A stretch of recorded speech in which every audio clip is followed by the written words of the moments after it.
The following podcast contains spoilers, adult language, and Daryl and Isabel sitting in a tree. Kissing. First comes love, and then comes marriage, then comes the internet melting down because he kissed someone. I ain't saying nothing. This is a message from the Office of Emergency Preparedness. Due to the recent crisis, we ask that you remain in your homes. Do not attempt to communicate or interact with the creatures, even if they are people you know. Lock your doors. Bar your windows. The dead are coming. It's time for Aim for the Head, an all Walking Dead universe podcast. And now, here are your hosts, Diana and Steve. Hi, welcome back to Aim for the Head podcast. I'm Diana. Bonjour, mira Steve. That's never going to get old, no matter what. This week we're discussing season 2, episode 2 of Daryl, Dixon. Title of the episode is Moulin Rouge. And I just can't get the lyrics to Lady Marmalade out of my head. And I know. For at least a week now. So I'm really hopeful that we'll move on from this episode to the next episode and we can butcher more French phrases, because I literally just keep sitting in my head, it just back and forth, gitchy, yeah, and it won't stop. It's like a record got turned on last week or something and I can't turn it off. Anyway, so I'm just sharing that with you all so that you can all feel the same as I do, which is terrible. You're just trying to share your nightmare with us. We appreciate that. Well, and if really a shared nightmare is the better one. I mean, come on, let's be honest. Oh, absolutely. So before we get into discussing the Moulin Rouge, let's talk a little bit, quick thoughts on the episode, quick how we felt about it, Sure, like we always do. Okay. Like we always do. Like we do. And I went first last week, so Steve, your turn to go first. So episode 2, Moulin Rouge. Let the people know your quick thoughts. Well, first of all, I would have to say that for a movie adaptation, this was terrible. I know. I mean, they didn't once do anything that happened in the movie. So that right there was epic fail. But no, I thought we were just talking about this a couple minutes ago. It was a lot of fun. I thought there was some great moments to it. A couple of nice beats. We got to see the Greenland ghouls, and so we had a little bit of action, and we got a little bit more plot, moving forward. And we kind of get a better idea of what's going on now, right? We kind of learn who Daryl's friends are, and we kind of learn what Janae is doing and still up to, and of course Carol's trek to locating Daryl took another couple of steps forward. And so again, a very standard episode. There wasn't anything, and I'm excluding the smoocheroonie. There wasn't anything shocking in it. And I know that a lot of people on the internet disagree, but it was just, I think, kind of a standard episode 2 of a 6-episode story. So I for the most part was quite happy with it. What did you think? I really liked it. I thought there were a handful of plot-ish things that I was like, but nothing that took me out of the episode really. And really after, last week's the ridiculousness of the plane and all of that stuff, now that we're sort of accepting that as fact and of the fact of the episode, the rest of it is just all good old fun, Oh, yeah. Sure, you're going to land in Greenland and, not be surrounded by hordes as soon as you land. It's fine. It's fine. It's totally fine. So I just was sort of along for the ride, and I thought there was a lot of really good, there's some great action, some good ghouls.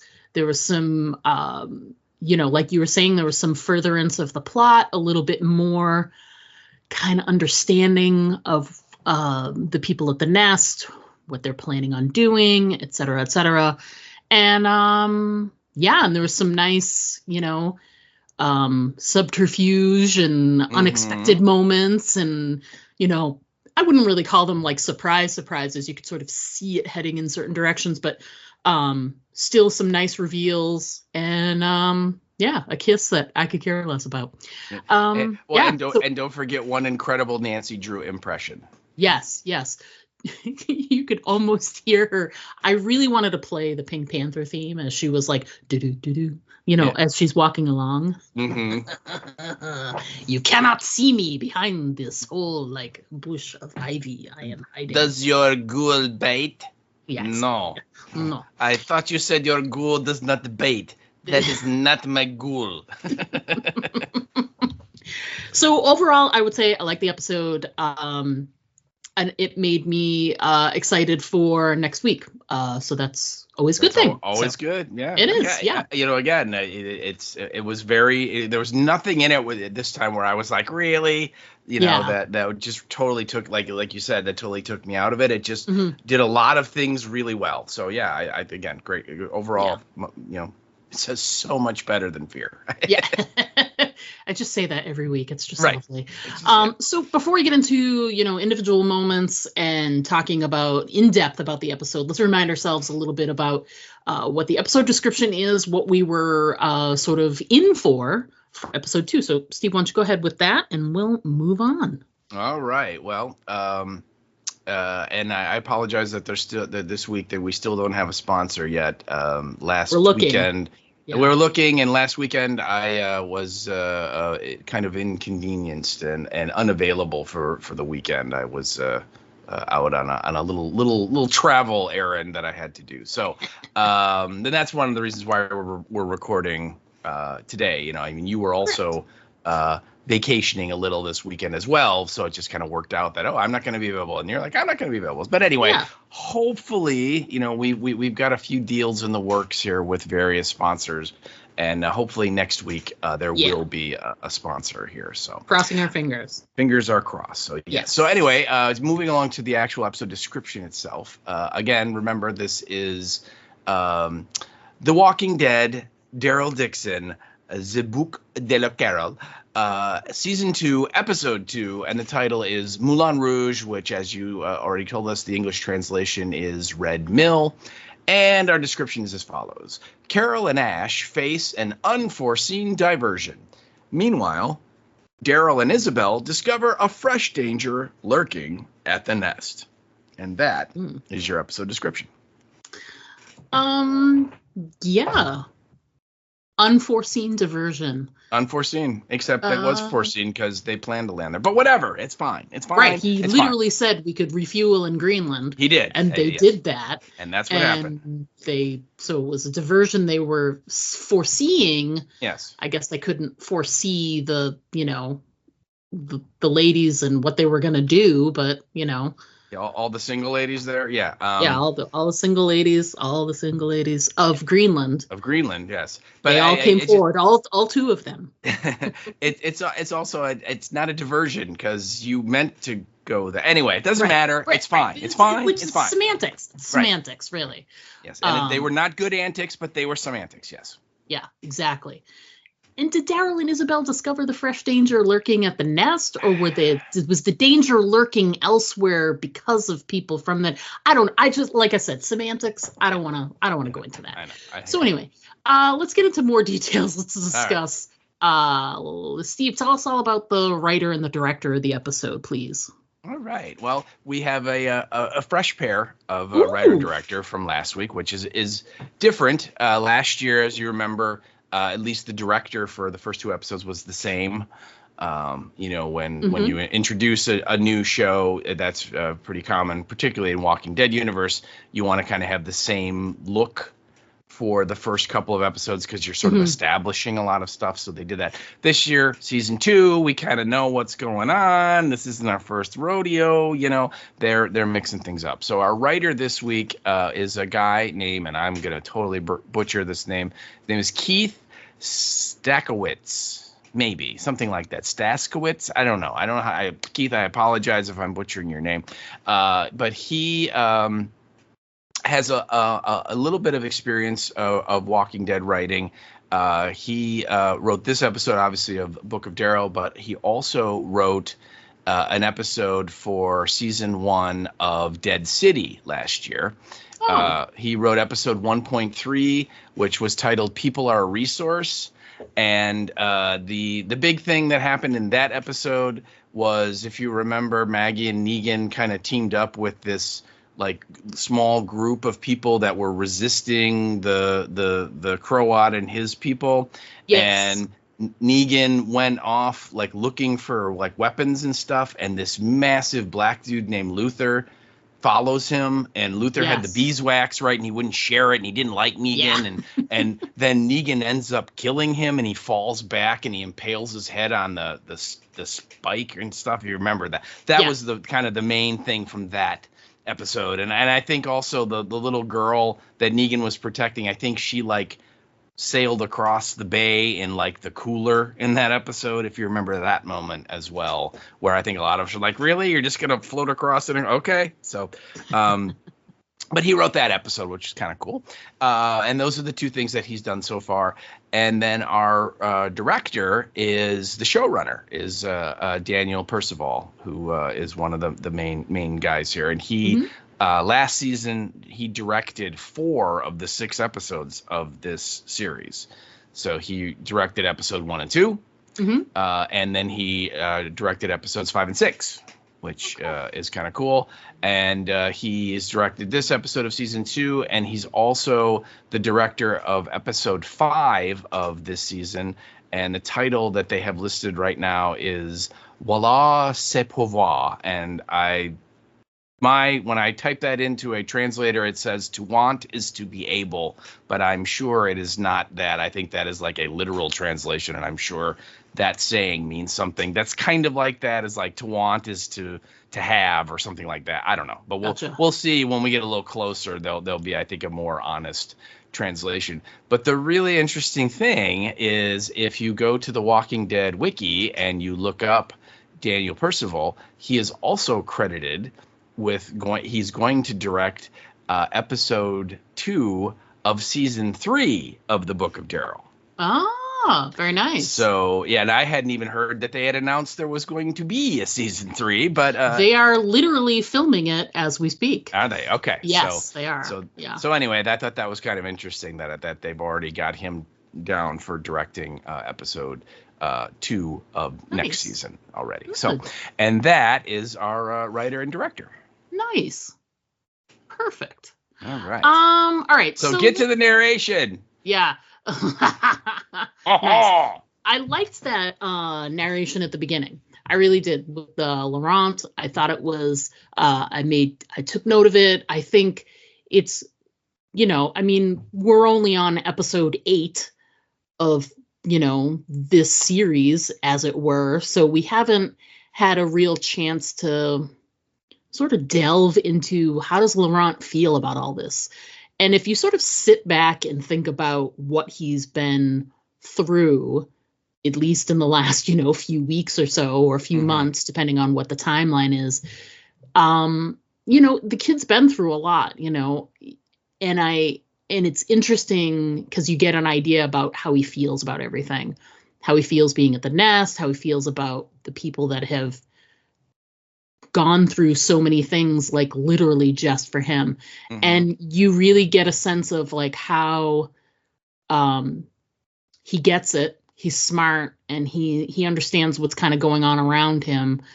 And he's just a kid, and he's got some things he's afraid of, and he's got some doubts about other things. And I just thought it was a really, just a really nice sort of peek into his mind right there at the top there, especially since, I mean, the whole point of everything that's going on, that, the main sort of B plot is, Laurent and his, special powers or whatever. So, getting to know him a little bit more and understanding his sort of state of mind and considering the things that come to light in this episode about, plots and plans and all of that stuff. I thought it was an interesting way to start off the episode. I really, really liked that. It was nice.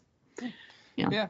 I appreciated it. I like the fact that he clearly gets it that everybody thinks he's, like the chosen one, like he's the golden child. Yeah. And yet he is like, I don't get it. Like he doesn't believe it himself, Yeah, like, yeah. Everyone keeps telling me that I'm special, but I don't feel any different. You know what I mean? It's one of those kind of things. And I thought that was really insightful. And it kind of went along with some of the dialogue we get later on between Daryl and Isabel, when, Daryl kind of points out that, he's like, look, he's not buying everything they're trying to sell him in there. Mm-hmm. Yeah. And so on. So, but it was certainly different that it wasn't Daryl, doing the narration, or Carol. It was, it was this kid. So we'll have to see. Is that good or is that bad for him long term? Yeah. So.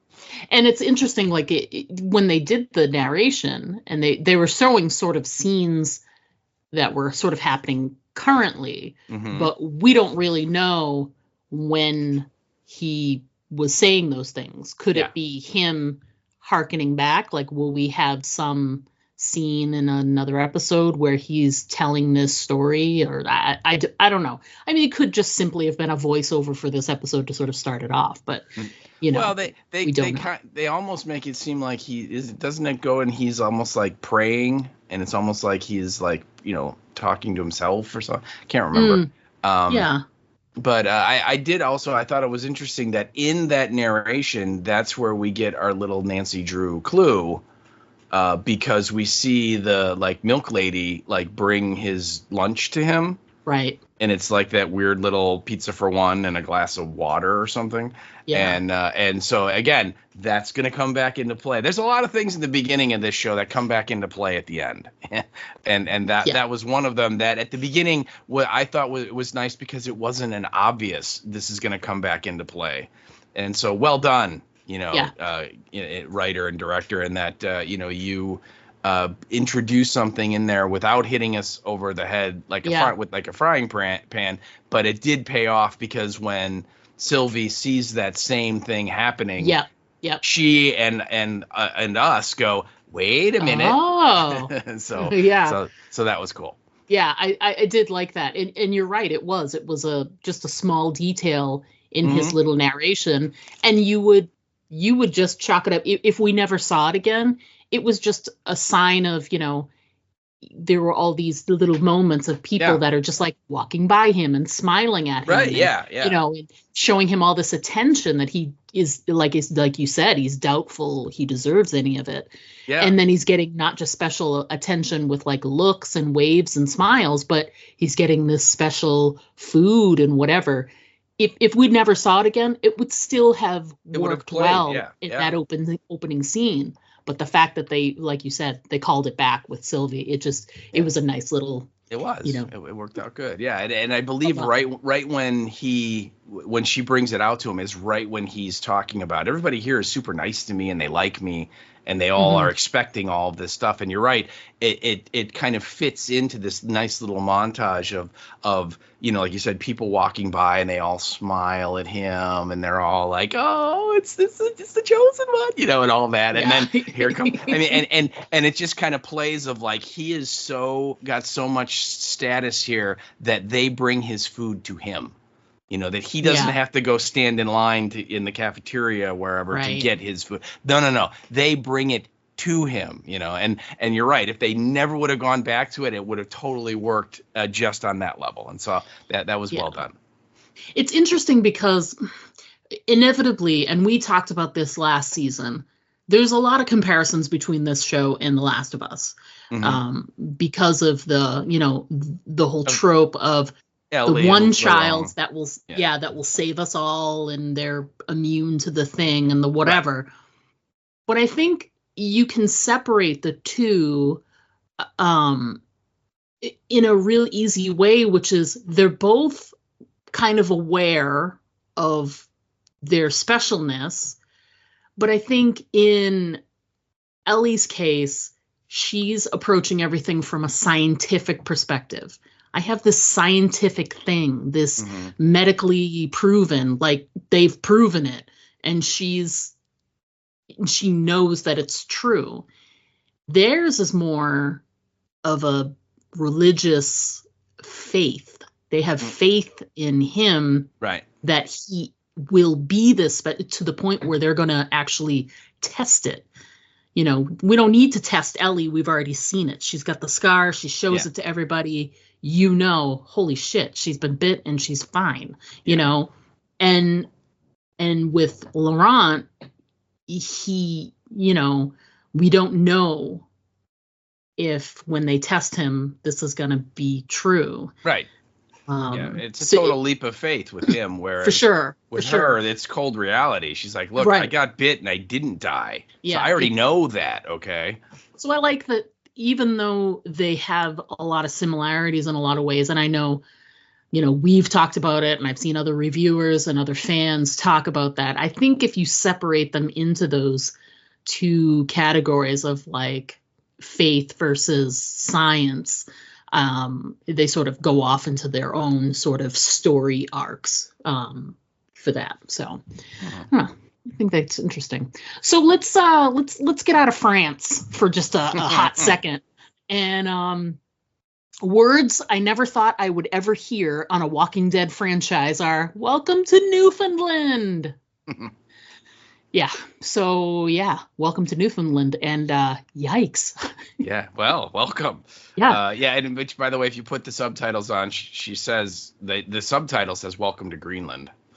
Does it? Yeah, it does. So. Oh. But they're in Greenland, not Newfoundland. You know what? That's totally right. And I probably just wrote the wrong thing. Oh, I thought that's what they said too. So it's funny. Oh, I don't. Okay. I can't remember which way it is, but either way, Greenland is the one that looks like ice, and Iceland is the one that's all green. And Newfoundland is actually part of Canada still. Correct. That's where the Newfies are. The Newfies. So what are your thoughts on the whole, because there's a lot to unpack with our scientific ladies. It's Greenland ladies. It's Hannah is the one who looks crazy, and Yoon is the one who looks sane.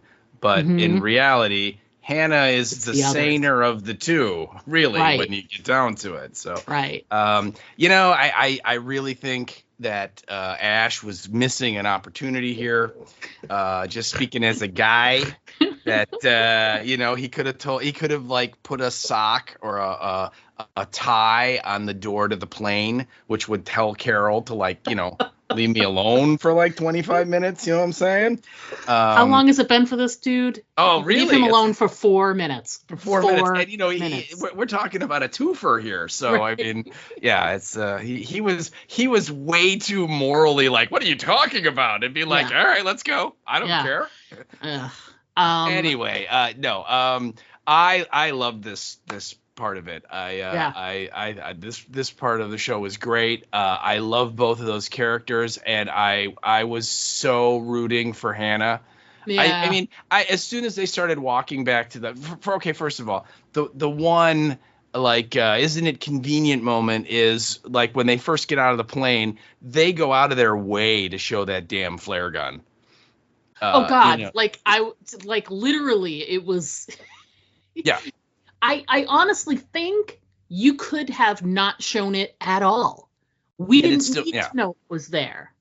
Yeah, but because what, you know, and this is the other thing is that you know, Una and Ash have their scene out on the plane where she kind of reveals her, you know, plan to save humanity, and then it cuts back to Hannah and Carol, and of course Hannah's got the crossbow pointed at her at this point, and then Una comes back to the house or the hut, and you're like, well, what happened to Ash? And she said, oh, he's back at the plane, and it took me to the second time, but she like chains him up to the plane. Yeah, she does. And so I think they had to go out of their way to show that he puts the flare gun like on Carol's chair in the plane so that he could still reach it, for even though like the chain was long enough that he could stretch over and open the door to the plane and grab. You know what I mean? But again, that was a little clumsy, I thought. Yeah. And like I said, it's really too bad because as soon as Hannah and Carol are walking back to the plane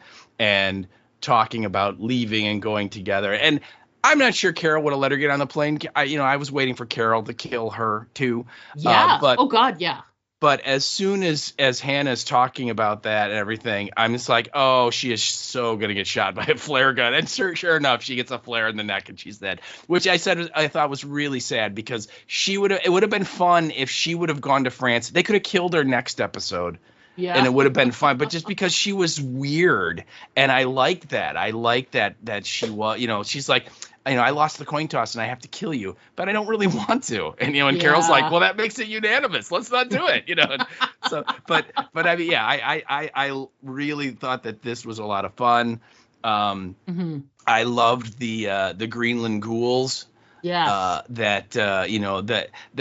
This was also kind of a sort of like a plot armor moment in that when Carol, like the one comes up from the ground and grabs her, and then the other one comes up behind her and grabs her, and she's in a real vulnerable spot, and if it was any other character in the Walking Dead universe, I'd be like, ooh, that person could die. But with when it's Carol, I'm like, oh, no shot. I actually thought when it happened, I thought that it was foreshadowing something bad happening to Ash, that when she went with Hannah and left him behind with the plane, I thought, oh God, something's going to happen. And I really thought that. So it's interesting that they didn't go down that route, that they didn't make it a thing that sort of, pops up again later.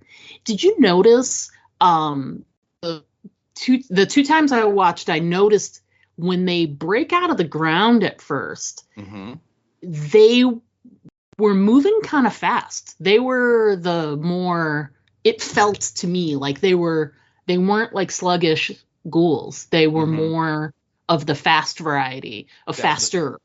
The Europeans that we've seen. The European highly motivated model. Yeah.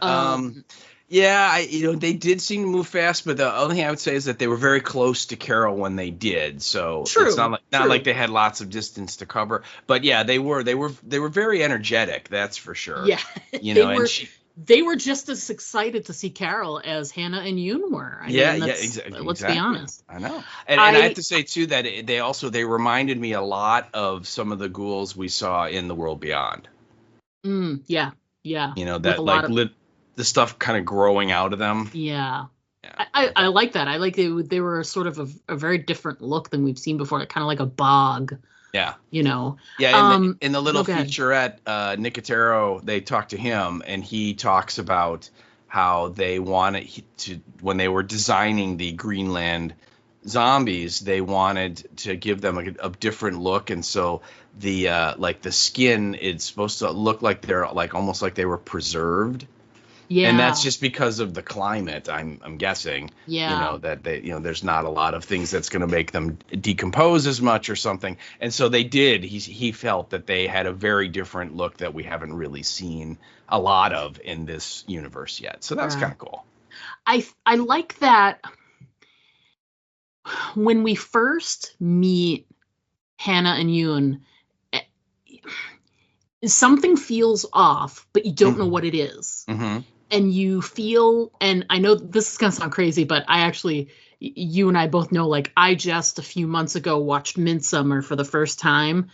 So I'm very highly suspicious of people from like, any kind of like Nordic area. Nordic kind of, as soon as they're like, yeah, I'll make Akvivat and we'll be friends. Yes. I'm like, no, it's bad. Like there's something's going to happen. Carol's, and exactly what happened. It was some kind of weird sexual thing that was going to happen with them, and maybe I don't know. Anyway, so I like that the way that they structured the scenes gave you this impending sense of something's not right here, but I can't put my finger on it because they're being friendly, but they're not being overly friendly. Right. they're being welcoming, but not overly welcoming. And they're showing them where they live and, revealing to them, XYZ. But I just thought it was really well done that until they came out and basically said what they were going to do, you had this unsettling feeling, but you just didn't know what it was going to be. And it was great because it's not really something we've seen before, No. I mean, I thought about it, and the only time we've seen anything along these lines really was, Jadis's like, I lay with you after, but that was more of a sex thing. That wasn't a, we're going to repopulate the earth thing. Yeah. And I can't, and maybe it's just my brain can't think, but I can't think of a time where there was a similar kind of like, there's only a few people left. It's the end of the world. We need to start having some babies, Yeah. I can't think of another instance of that. So it was nice. It was a nice sort of, and it made sense, in a place as remote as that, they are by themselves. I thought it was a really well structured, the whole thing. Flare gun notwithstanding, I liked their deaths too. I thought that the one, the bolt through the head, and she got stuck to the wall. Yeah. And then the death by flare gun. I mean, come on, that's always a classic. It's always it's one of the top ways to go, really. Yeah, exactly. And then like I said, I really enjoyed the they have Yoon goes off with Ash back to the plane, and then we get the scene where Hannah is kind of explaining like how they got there, right? And we find out that they were like doing research for their PhDs, and they were only supposed to be there a couple months, and then as Carol said, and then the world ended, Yeah, now it's like 15 years later. Right. So you get the sense that these two women are going stir crazy because there's nobody around, Yeah. And then Hannah starts she starts going down crazy path, right? In that she starts talking about, well, this like zombie thing, it's kind of like, the planet, like sort of like getting even with us, and we've been trying to poison it, and we've been, trying to destroy ourselves. We're doing all these horrible things, and, we're destroying and killing off every other species just for us. And maybe this is Mother Nature's way of restoring the balance. And Carol's like, and you mean this is a good thing? And and every answer that she gives to when Carol asks a question is this another step down the path, and you're like, Carol, run. You know what I mean? Yeah. It's like get out of there. Clearly she's nuts, and at one point Hannah had a great line where she goes, never screw with somebody's mother. Yeah. And because she's talking about Mother Nature, right? But and it's just so funny because it's like, look who you're talking to, lady. Yeah, no kidding.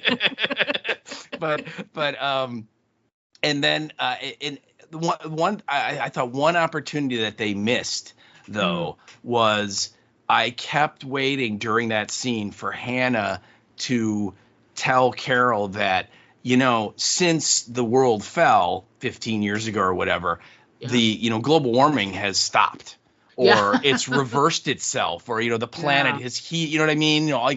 Like something Healed like itself, like once like all the humans basically stopped and died out, and a lot fewer people were driving cars, and there were no more planes flying, and all the pollution we were putting out was drastically reduced instantly, right? Yeah. That we've seen 15 years later, the planet is much better off than it was. I kept waiting for her to say that, because wouldn't you think if they're there studying it and, you have nothing else to do, you'd probably keep doing it because it's something to like pass the time, right? So Yeah. But anyway, she she didn't. But again, I really like the fact that we think she's the crazy one because she looks a little crazy. I'm not going to lie. Un looks much more normal and sane. Hannah's kind of got the crazier hair. And again, the way she's talking about, this is kind of a good thing that happened. And, the end was we kind of deserved it and all that. And you're like, okay, she's the nut job. And the sane one is off with Ash. And then she gets the crossbow bolt and she loads it, and she, and she points it at Carol, and Carol's like, my mom and dad always said you never point a weapon at somebody, and then Hannah starts basically saying, I have to kill you, but I don't really want to, but I lost the coin flip. And then at that point you're like, okay. and so I like that little flip there, that she looked and walked like a crazy person, but comparatively she was the more rational, saner of the two. So I thought that was fun. Yeah, it would have been interesting to keep her around. I in my head, I kept calling her the poor man's Tilda Swinton, because she kind of looked a lot. She reminded me, she in did. her face, she looked a lot like Tilda Swinton, and I was like, that'd be interesting to keep her around just for that. Right. I mean, and like you were saying, they could have killed her in the next episode. Wouldn't it have been interesting and also horrifying to poor Ash if something happened in the plane and they've got Hannah with them, and all of a sudden Carol's like, I don't think you should be with us, and she like pushes her out while they're flying. Welcome to the North Atlantic. Goodbye. You can swim. I hope you can swim. Off they go. I think, as much as I think Hannah being around would have been cool, because she was an interesting character, I think, Carol's whole speech, and you put a note in there too, where you talk about killing real people, like having to kill people. And she says that she remembers all of them and that that never goes away.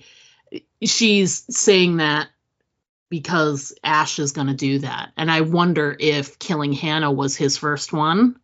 Because they had a conversation, didn't they, about that last episode? No, in this one, they're in the plane, and Ash is, not talking, and Carol just goes like, "Is that the first time you've ever killed someone?" And he says, "Yeah, I guess I've been lucky that a lot of people have just left me alone." So, we're supposed to believe that he had that safe haven, by the drive-in, and in the 15 or so years since the world fell, nobody has come up there. Or if he went out scrounging for food, he never ran into anybody or whatever. But so you definitely get the idea that this is the first person, non-ghoul that Ash has killed. And then he asks her, what about you? And she's like, no, I've killed a lot of people. And she says, and then she just gives him that extra little bit of advice or insight, saying, you remember all of them, right? It'll never go away. And that's normal. And it's awful, so you shouldn't try and kill people, type thing, So I like that. But they did, and you're right. It would have been interesting, if whether Hannah made it all the way to France and then got killed by Jeanette's people or whatever. They could have worked, had that happen, or like you said, if Carol's like, we don't have enough fuel, she's got to go. Yeah. Or something. That would have been. I think also too. Adding more collateral damage to Carol's, more of Carol's running headlong into a situation and not thinking about the consequences of her actions. She's got Ash next to her, who, because of her lie, is now on the other side of the world because of her. Right. And it's a miracle they made it to where they made it, that they made it to France. And so for him to be able to get back to Maine again is slim to none. Right. I think he knew that when he started the journey, but I don't know. And if there were more characters, that it would really bring to light the fact that, Carol, she doesn't think about the consequences of all the other people around her, that collateral damage of things. She races on ahead, and she thinks only about the thing that she, rightly so, the person that she's close to. Yeah, she's thinking about herself. She has no concern at all about anybody that's with her. It's because they can help her. And as soon as whatever they can contribute is no longer needed, she doesn't care. Yeah. And exactly. like that speech she gives, because, they land and Ash is like, well, let's go. And she's like, no, I think you should stay with the plane. And, he's like, no way. And he makes all of these like totally logical, great points. Like, that we're better off going together. Horror movie rule number 1, right? You never split up. and all of that. I can help you. We can work together. Doesn't mean no. I need you to stay. I need you to protect the plane so we're ready to go. And she also says like, I'm responsible for you because you're doing this for me. But it's not. She's not. She doesn't care about him. She wants him to be around to fly the plane home. That's what she wants. I know. So, but you're right. It would have been interesting if Hannah had Hannah could speak French or something that would have been an asset, something that Carol could use when they get there. Yeah. And so she continues the lie to get Hannah on Team Carol. And again, now you have yet another person that is totally there for, completely bogus reasons and is being manipulated by Carol to do this kind of crazy mission. It would have been interesting. It really would have. Yeah. Agreed. So meanwhile, back in France, there's this really great scene, and you talked about it, you commented on it, and so did I, but the scene with the American baseball with Daryl and Laurent, and then Isabel joins in. I thought there was it's slightly contrived to a degree, but I still think it works, because I think it needed to show that, Daryl is training him how to, fight a ghoul and how to defend himself, but it's trying to show that he's balancing it out with, he's just a kid, and he just, maybe he just wants to learn how to play a game, and I love that by Isabel joining in. You made a note about them as the family unit, but I think it shows that she approves. She approves of Laurent getting this sort of well-balanced, there's more to life than just reading a book and learning those things. And yes, Daryl is teaching him, these ways of violence, but he's also teaching him how to still find joy and play and things like that. So, I thought the whole American baseball thing, slightly tropey, but I still was okay with it ultimately because of what I think the scene was trying to accomplish there. I liked it, Okay, but let's time for total truths here. The scene would have been perfect for you if Daryl had walked up to Laurent and pulled out a Red Sox cap and put it on his little head, right? Well, yeah. Because everybody hates the Yankees. I don't even really like the Kansas City Royals, but I love them right now. And why, people? Because they beat the Yankees last night. They did. They did. And I'm really sorry, Alex. You're going to listen to this, and Alex is a Yankees fan. I'm really sorry, but we will forever be on different sides because of that. Yeah. I agree, and you're right. I mean, it does show that he is a kid and he needs to do kid stuff. Right. It can't all be you're the chosen one. Right. And the bowing and the monks and all. It can't be that, because that kid's gonna go crazy. He's gonna turn out to be a psycho. You Exactly. can't. But I liked it because and this is, I think it affects both boys and girls, but I think more for the boys in that, playing catch with your dad. Yeah.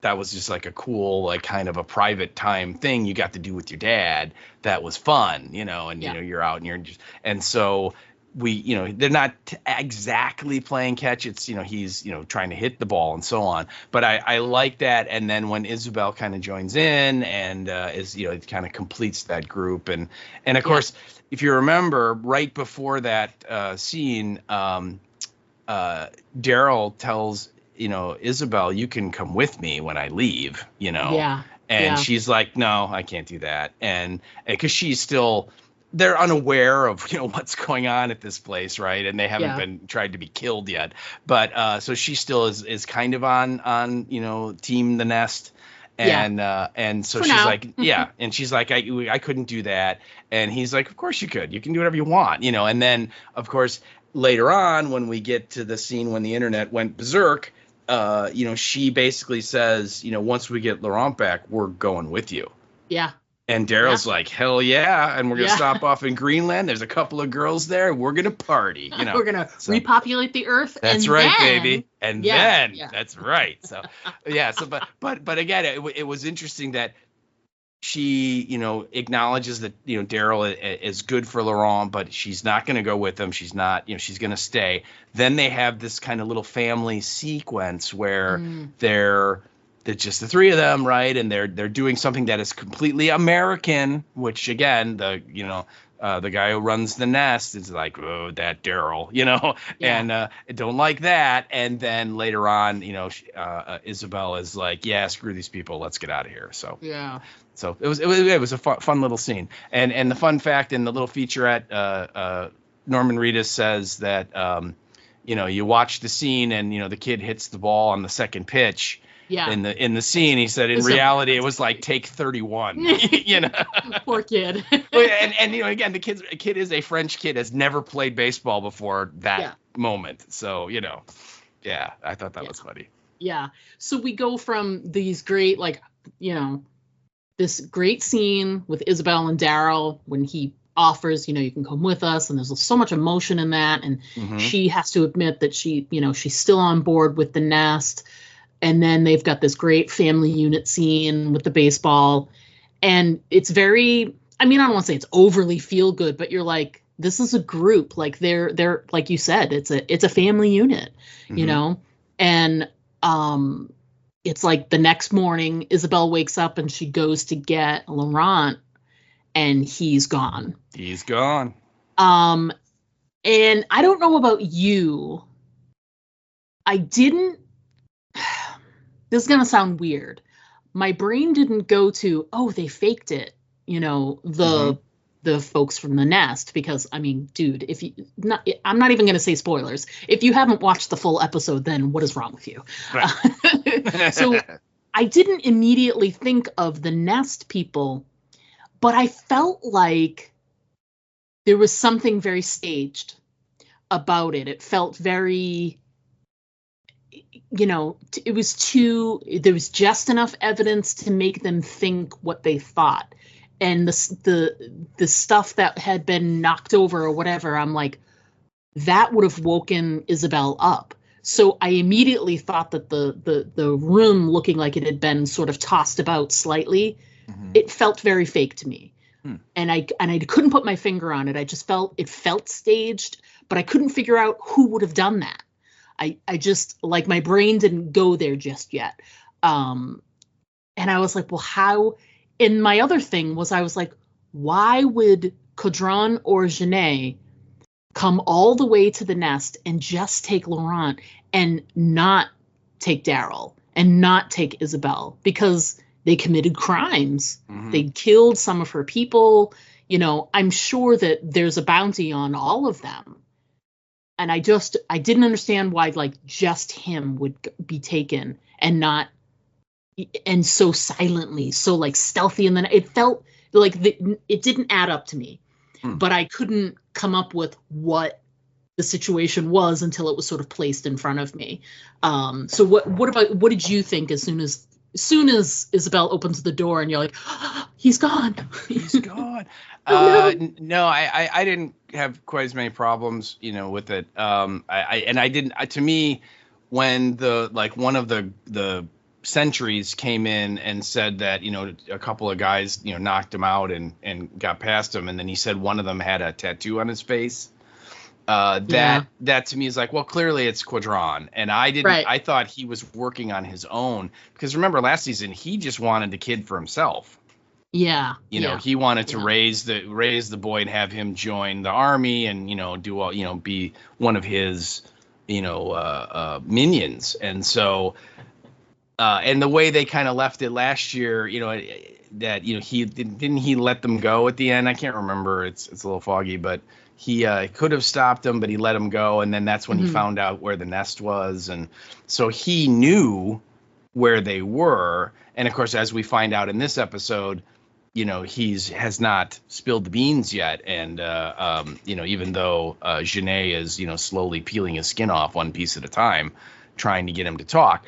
But my thought at first when I saw it was that just him and maybe some of his guys came and took the kid, and that's why it was such a quiet, silent get in, get out raid. It wasn't because if Janae finds out where they are, they're just going to come and bomb the place out and kill everybody. Yeah, don't you think? You know what I mean? There's going to be it over. You know what I mean? It'd be a military incursion, right? Not like stealthily taking a boy in the middle of the night. Yeah, Isabel would wake up in the morning and look out. They go out to the balcony, and there would be all like 500 of Janae's troops, and their trucks and stuff, and they'd be setting up to siege the place. It would not be this kind of stealthy, shh, we're just going to sneak in and take one person, We're just going to take the boy. Yeah, so I didn't have as much a problem with it at all. But as soon as, they, and of course they all leave, and we'll get to that scene because, there's definitely a red flag in that moment. But then as soon as we see Sylvie, and she, notices the lunch lady is like got his special meal and she's taking it somewhere, then immediately I'm like, okay. Then I was like, all right, now it's making a little more sense. So.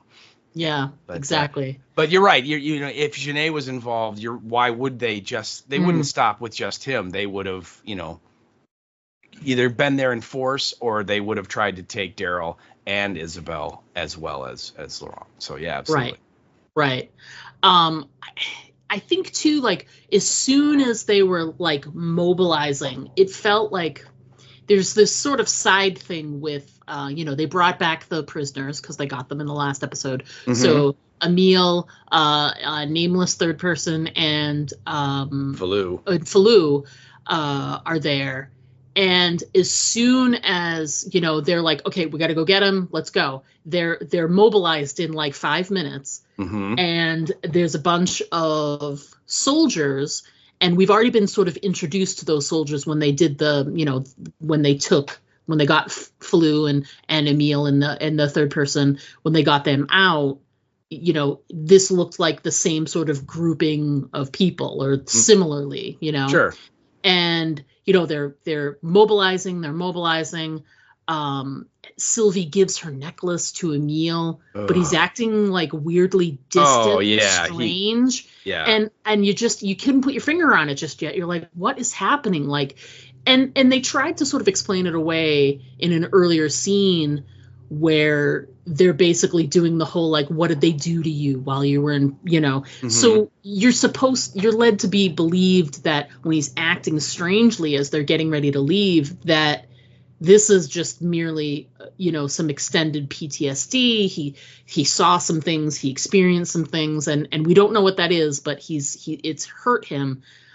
But it still felt strangely kind of out of place. I was like, well, what's that going to have to do with what's coming up? Well, it had a lot to do with it, apparently. A lot to do, yeah. But I do want to say the one thing that it hit me later, I don't know that I've ever seen, like, Daryl doesn't know these guys very well. He's only been there for a short time. Let's assume they've been there, like, a few weeks maybe? Mm-hmm.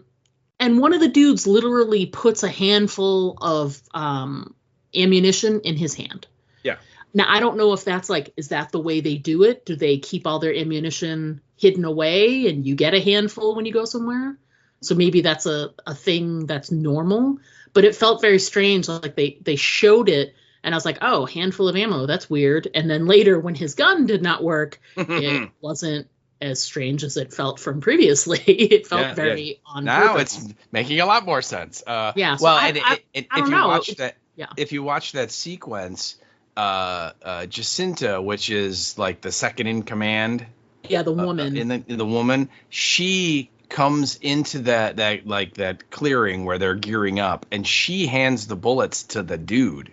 who then Oh, turns around and I hands them missed to that. Daryl. I didn't see Ooh. it till I watched it the second time, and I'm like, eh. And she totally looks like the cat that ate the canary. I mean, she needs to work on her poker face, because it's just like, yeah, okay, I get it now.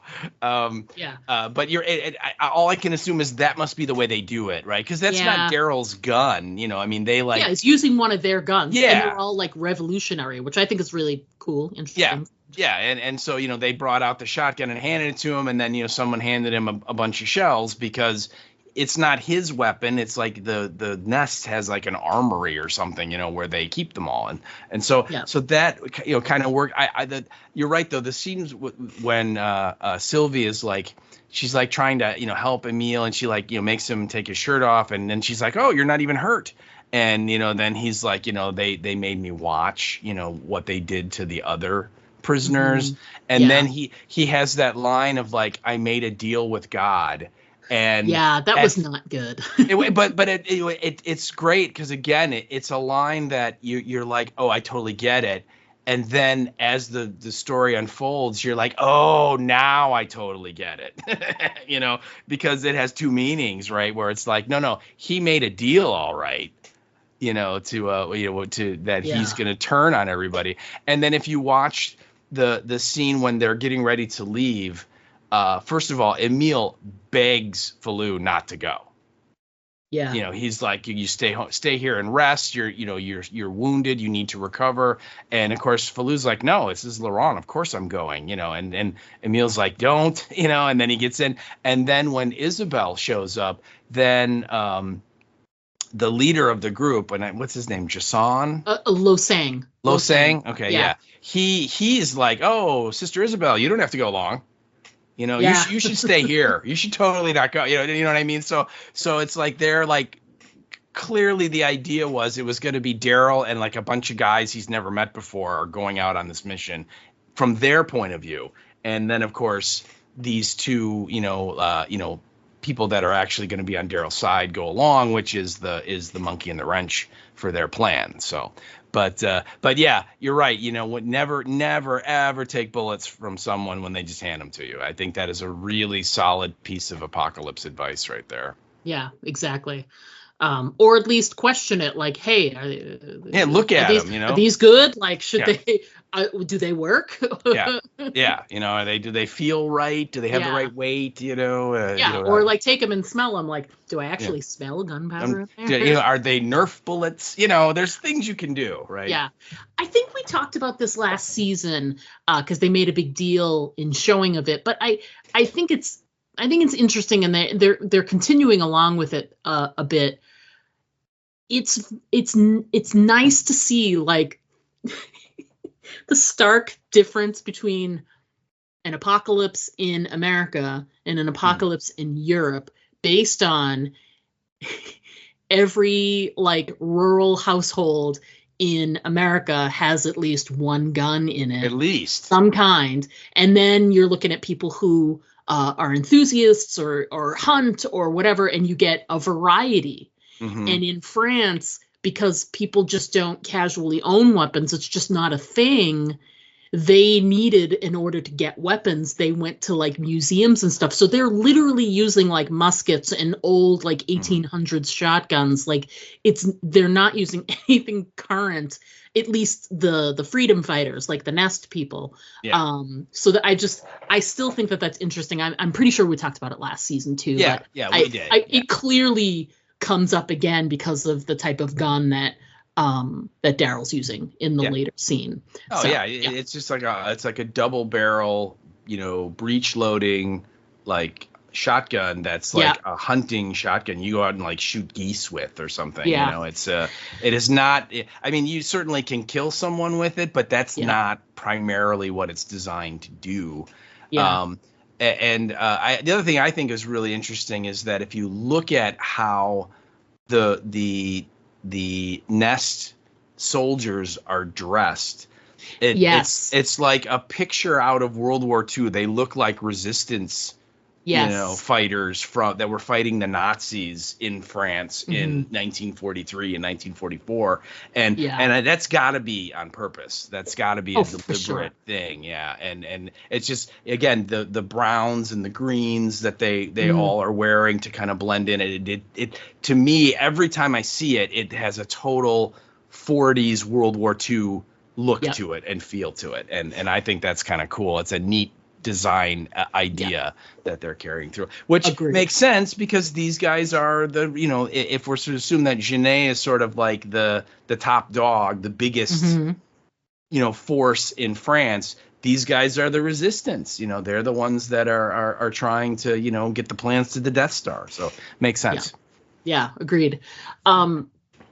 I like how the scenes are structured because they took the Sylvie, Nancy Drew, aha moment, and they placed that right along with, and they paced and plotted it so that, they'd go back and forth between Sylvie walking along here, and they'd go back to Daryl and Isabel and they're trying to find Laurent, and it's back and forth and back and forth. And when it comes to the conclusion where you see where Sylvie is in the room and sees Laurent and understands that he's in that room and he's not missing. And then Daryl's gun jams or whatever, and then everything falls to shit. Then the two guys that are supposedly backing him up try and kill him.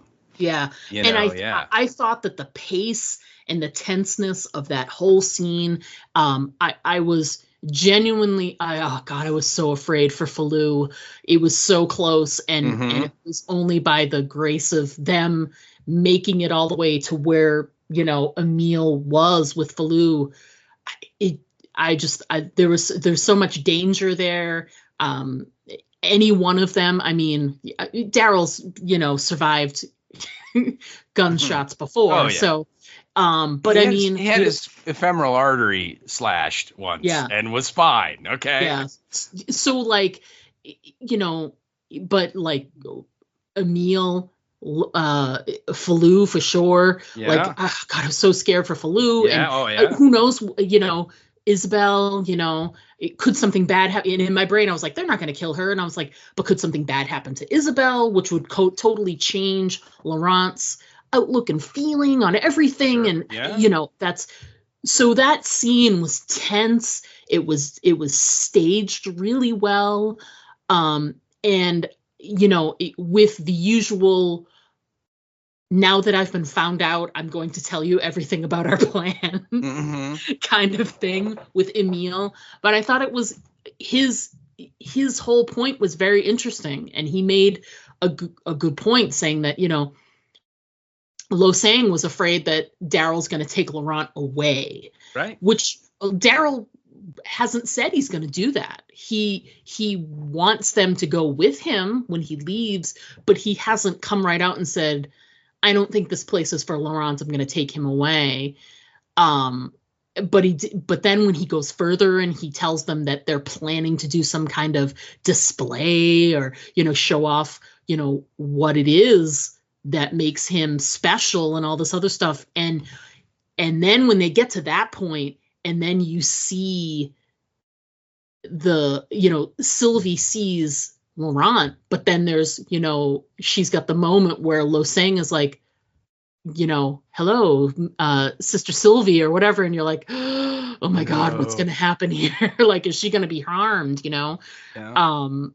So yeah, I just thought that the pace and the way that they staged both of those scenes, they did a really good job of sort of, working with each other, feeding off of each other, and bringing you to the conclusion, at the end where you were like, you couldn't believe it was, everything was happening. And as soon as Daryl's gun jammed and they tried to shoot, I was like, ooh, all of it makes sense now.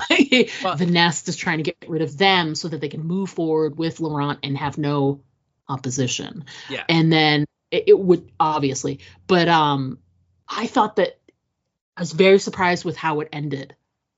That, Isabel is the one that pulled the trigger. It was was interesting. What did you think of the you know, the whole sequence and Emil's, you know, sort of plot, you know, sort of, you know, vomit. He told everything. And then, you know, the whole scene is ended with Isabel, you know, doing the deed that has to be done. Did it though? Yeah, I mean, first of all, I think one of the takeaways from the scene in the mill, which, by the way, they were in a mill. And, well, there you go. They made a point of that in the little featurette that the Moulin Rouge of the title is that supposed to be that building where that shootout fight happens, and of course the Moulin part is all the blood that is spilled. But I think the one big takeaway there is that damn, Isabel is a good shot because she is like, you know, zapping guys from considerable distance while moving with a rifle. That's pretty awesome, you know, because she kills, I think, 2 or 3 guys that are trying to, you know, get Daryl either in their group or the people that they're pursuing. And I also thought it was real interesting that the first person that they shoot, and I think this is after Daryl has thrown the one guy out the window and beat the other guy up, so the 2 turncoat guys are gone, and Daryl's still not figured it out. And then she points out to him, hey, this person that supposedly took Laurent, they are from the Nest. They work in the stables. Like she recognized that. I think it was a girl actually. And she's like, oh my God, you know. And that's where, and I think right after that, that's when they cut back to Sylvie, and she opens the door where the woman left the food and walks in, and there's Laurent, and then we sing, you know, Lo Sing is there too as well. But that's sort of like when the final shovel is hitting the audience in the head, going, "Do you get it?" You know. But I think the fact that she killed Emile, and I will throw this out first in that we, you know, I hate to go all there's a dumpster there, but we didn't see her shoot him, right? We heard the gunshot. I'm pretty sure he's dead, right? I mean, he wasn't with them when they walked back to the Nest and are waiting for the tide to go out. But again, you know, maybe she didn't and they left him. I don't know. We'll have to see. I'm hoping that she just iced him and you know, had that cold bloodedness in her, because I think that's how everybody would be at this point in the apocalypse. I've said that many times. You know, everybody you meet on the road, you know, no matter how nice they seem, eventually they're going to kill you and take your stuff. That's true, no matter what. And so I thought when she, you know, I think like Emile like turns and points the gun, I think at Daryl or something, and then Falou like tackles him and knocks it out of his hand, right? And then it spins right to her, and she picks it up, and I'm kind of like, oh, I don't know if the nun is the best person to have the gun in this sequence, right? Because is she gonna, you know, have the stones to do what needs to be done at the moment of truth, right? Even though she's just killed 2 people, we've seen it, and but this is somebody that she kind of knows. Right. This is someone that she thought was a friend, an ally. And, you know, the fact that he is a true believer on the other side and, you know, is like, look, you know, you guys have to, you know, it's not you guys have to go. It's Daryl has to go. That was the order. You guys just happen to be here. Well, it's too bad for you. You know, it's collateral damage. Right. Something you were talking about before with Carol. And the fact that she, again, you know, there's no speech, there's no, you know, why did you do it? There's no, I mean, she just kind of hears him out and okay, bang, you know, I mean, cold-blooded woman. And it makes that kiss later on seem so much more correct, right? This is the woman for Daryl, you know? Yeah. So, I think so. I mean, and I think everything became clear to Isabel in that moment where she's like, Laurent is the most important thing to me. You almost made this, you know what I mean? Like her condemnation of Emile, he almost took Laurent away from her, and he's the most important thing. And it sort of put into focus that, you know, what's happening at the Nest is not what it seems. She's been lucky because she's been graced with this person who cares for her, cares for Laurent, is literally putting himself in harm's way multiple times to help him, to save him, because he cares for him too. And the whole situation just brings into focus how important Laurent and Daryl are to her, and how the nest is just not a priority to her anymore. It's more about, keeping Laurent alive and keeping their little family unit together.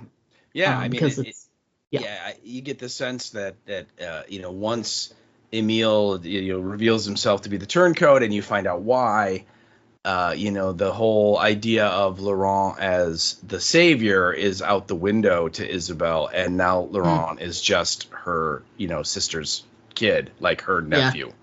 And to hell with, literally to hell with all of that stuff she thought was important before, and she backs it up because, again, she was a nun, and then there she is, going in for the smooch with Daryl, which I'm pretty sure in nun school they tell you can't do.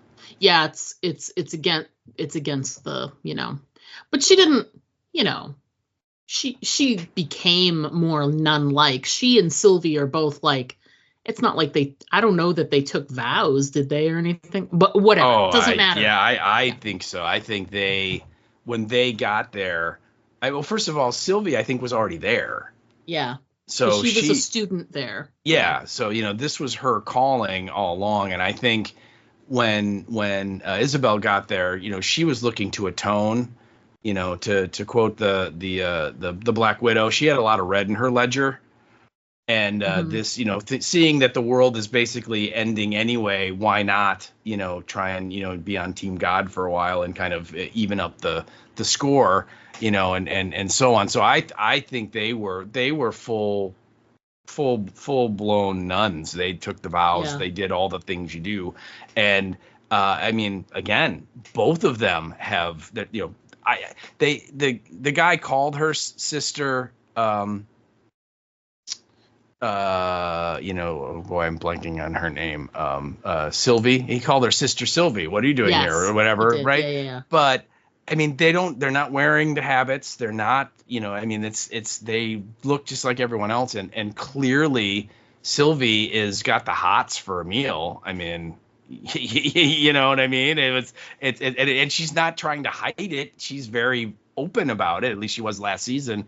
So I think they have both kind of backed away from that and are much more like, no, I'm not Sister Isabel anymore. I'm just Isabel. So, yeah, I think so. Let's pivot away from France for just it's not pivoting away from France. It's like we're going to a different part of France. Yes. So Carol and Ash make it to France. They know they did because he can see Paris. So that's important. It's very helpful. So they land and they're in the midst of... They land at a racetrack. They landed a racetrack, which was, helpful and opportune. Sure. But, they're hiding the plane, and he's very insistent. He's going to go with her. And she's like, no, I don't want that. And so she's finally showing some moments of, I don't know, guilt. Like, she doesn't want him to die, but I also know she wants to be able to get out of there too. So it's selfish. Again, don't he stays by the don't be fooled. Okay, this is what Carol does, in that she is an incredible automaton. She knows how to mimic human emotions. She does not have them. Okay, I mean, when she says, I can't let anything to happen to you because I'm responsible for you. I don't want you getting hurt. That is not true. She needs him because he's the guy who can fly the plane. That's it. Yeah. And if he goes with her, there's an increased chance that he's going to get killed. If he stays there and helps and hides the plane and keeps it safe, in her mind, that means he has a better chance of surviving until she comes back, and then she can use him again to fly home. I mean, that's it. So do not fall for it. Yeah. Yeah.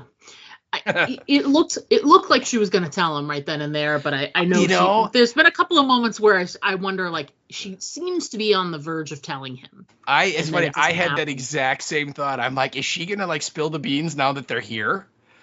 She's like, hey, now that we're here, by the way, yeah. This is why I'm here, and I've kind of trapped you, and you can't, you know. If she did that though, like, what would stop him from just taking off? Well, he said, okay, thanks. You're terrible. Goodbye. He would hate her, that's for sure. But he did make a point of saying that he needed to get fuel to for them to fly back, and that would take some time. I'm using air quotes there, but it's funny because I had the same thought when, you know, they're like, they kind of wheel the plane into like a building or something, so it's not out in the open, and he's like, I'm coming with you, and she's like, no, you're not. And then he's like, but how are you going to find, you know, I can help you find, you know, your daughter and all this. And she kind of, you're right, the way she kind of looked, I was kind of like, is this the spill the beans time? Yeah. Because this is the moment.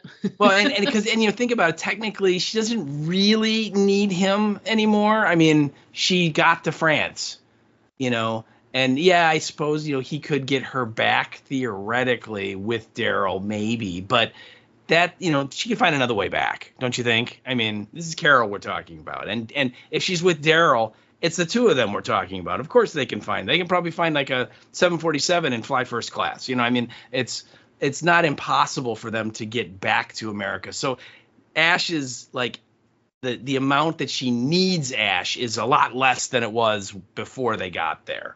So I thought for a second, she was going to, like, this is going to be the moment where she goes, by the way, I'm not looking for my 12-year-old daughter. I'm actually looking for a 40-year-old man who I kind of like, but I would never act on it, apparently, you know. Yeah. So, like, I love him like a brother. Yeah. But I also flew, I told a lie and flew, you know, 2,000 miles to get, you know, get it back. Yeah. Well, just because she knows that he didn't hear the full message when she said has returned. Yeah, she's like, I got to tell him. I got to tell him, you know. Whoever that may be. Yes, has to know that Dwight's back. Come on. I mean. Yeah, no kidding. It's Dwight is here for sure. It's definitely what she's telling him. So she goes off, and in absolute clockwork Carol fashion. Oh my God. She's literally walking the streets for like 5 minutes and then finds her way into a sort of, I guess you could call it we'll give you food if you volunteer for our, you know, resistance, our fighters or whatever. And we know that, like, some of them are going to be test subjects for their crap that they're doing with the ghouls, and other people will be conscripted into different helpful areas, whether it's a soldier, a peon, or, you know, whatever. Right. Yeah. So she immediately finds herself in the middle of a sort of town square where they're handing out food, but part of the handing out of the food is they're looking for, you know, volunteers. And then after they get who they need, everybody just sort of slinks back to wherever it is they live. They're out of there. And of course, Carol ends up on a truck and ends up being taken away. As soon as she entered the town square and they took her gun from her, I was like, I don't think she's leaving this town square in the way that she thinks she's going to. No. Yeah. Yeah. It was a little naive of her to just kind of walk up. I mean, I get it. She like kind of wants to like blend in and just be like, no, I'm just like one of these other people. And, you know, they were taking their guns and giving them like the little chits, kind of like a coat check. Yeah. Right. So they're theoretically turn your number back in and get your gun. Yeah. You know, that's what's going to happen. Right. But I mean, you had to see this coming, though, that, I mean, just because there's only 6 episodes, they can't have her just walking around France by herself for a whole story. But for sure. I mean, like, and this is the absurdity of this season to me, is that all she knows is that Daryl is in France. Okay, that's it. She has nothing else to go on. And, I mean, France is a big place. Okay. Yep. And we're supposed to believe that, if she can even get there, which is already pie in the sky, but if she does, what does she do once she gets off the plane? I mean, you're just going to ask someone, you know what I mean? It's like she's going to try and find one person in the entire country of France on foot with no transport or communications at all.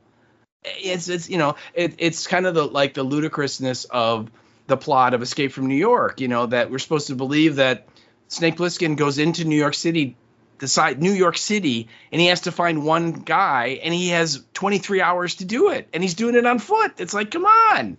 You would never be able to walk across New York City in a day, much less search it. And with her, it's even worse because it's way bigger, and so of course they're going to have these absurd coincidences that, literally she walks into Paris and she then immediately runs into one of Genet's guys and follows them back, and then, happens to get put in the right truck, right? And is we know, based on what we've seen in the scenes for the season as well as the scenes for next week, she's not only is she going to talk to Caudron, she's also going to talk to Genet, because she's going to walk around going, "I'm looking for Daryl Dixon," and and of course people are like, "Oh, I know that man. Go talk to the guy who has no skin," and she'll go over and talk to Caudron or whatever. But it's ridiculous. It would never happen. You'd have no shot. Yeah, I love how they tried to make it seem less unbelievable with her running into the person at the back of the truck, and she lashes out at one of the soldiers, and the woman who's in charge is like, "I like her spirit. Put her in the truck." Guts. Yeah, she's got guts. So they made her do something to stand out, so that once she does arrive at the compound or wherever it is they're bringing them, she's going to then stand out again, because that woman is going to remember her and be like, "She's got guts. Grab that one. She's good." We can use her. Yeah, she showed us some skills and some moxie, and we can use that. Yeah, moxie. Yeah, all of which she will be tested for after the race. I also did you also get a little sense of deja vu with the A and the B idea with these people? Oh yeah, a little bit, yeah. That when they separated them into the two trucks. In the two trucks, and you have the A's, which she was in that truck, and with the guy, like as soon as the guy didn't get in the truck with his husband, I'm like, well, the husband's dead. Yeah, you're like, okay, just console yourself to know that you at least kind of got to say goodbye. You got maybe and so on, but and so the truck that she's in, those are the A's, right? Those are the people they think can be assimilated into the army or whatever and have a useful skill or something that can contribute. And of course everybody in that other truck, they're the B's that, just like in World Beyond and what we saw in the Rick and Michonne story, they're going to be experimented on. They're going to be used as guinea pigs and killed, horribly killed. And in this case with Genet, I mean, they're going to be turned into super acid ghouls or whatever, right? And so, but I got a real strong sense of that. And then I also, I think it's unavoidable. Again, this whole World War II theme, there was very death camp-ish to me, that they bring this group of people into their facility, and some of them go to one building and some of them go to another building, and the people that go to the one building you never see again. Very similar to the death camps, where they would offload them from the train and they'd separate the men from the women and the children and the sick and the old, and those people, they never see each other again. They're just gone. And again, it's got to be on purpose, right? It's got to be, this is the motif we're going for, to kind of bring up those kind of images that are certainly familiar to a lot of people. Yeah, absolutely. I it's interesting because they sort of got her into that situation, but you can sort of, like you said, because of the shortened season, you can sort of see where the next steps are going to be for Carol. I like how they had they had to put the let's not forget that Janae isn't like, warm and cuddly, and they showed her she's torturing Cadron to find out where the nest is. And I liked that little moment where, this commander woman who noticed the Moxie and Carol, she's in this later scene, and, she makes a comment where she's like, I don't think he knows anything. Yeah, she's he doesn't know anything. Basically, she's like, if he knew, he would have said something by now. He would have talked by now. Yeah. Did you see? I mean, he had those massive cuts on his chest and his face. Oh God, yeah. I mean, they clearly have been torturing that dude for a while. Oh, for sure. But then Janae just comes out with, the smiles and the, you never know. Like he's you got to finish a job pretty much. Yep. It's like, you have to take your time. God. The way to get out of broken cork is you have to be methodical and take your time. Yeah. Oh God.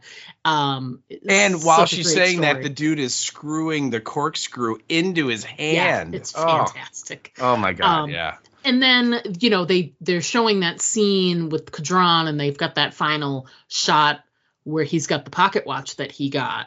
That has the etching of the nest inside. Right. And it's that location is pretty well known. So I think, all it's going to take is for someone to see it to, put one and one together.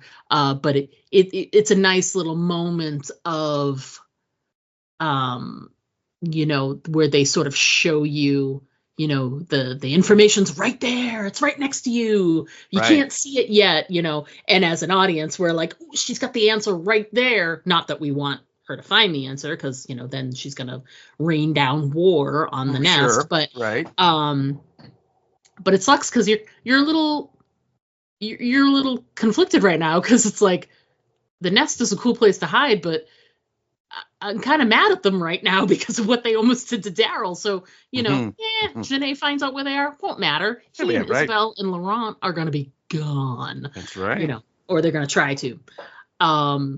So yeah, I like the little shot of the pocket watch. I thought that looked really, really cool.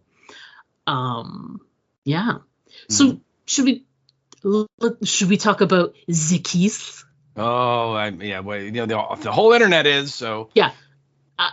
I just briefly will say I have no dog in the race, or horse in the race, however you're going to put it. No dog. I have no, I don't care one way or the other. We've talked about this when, the Leah episodes came up, and, when they've done all of these, little flirtations with Connie and all this other stuff, and everybody goes berserk because he's supposed to be with Carol. Is he though? I don't think so. If that's what you think, then that's what you think. I personally, I think that they are super close, that they are the closest that you can be without being in love and being lovers. They are the closest family that those two people have ever had. And, the only person I would say would be closer for Daryl would be Rick. But I think I've never, for me personally, I've never got a romantic vibe off of the two of them. I just haven't. And I'm not saying that he had great chemistry with Leah or anything, but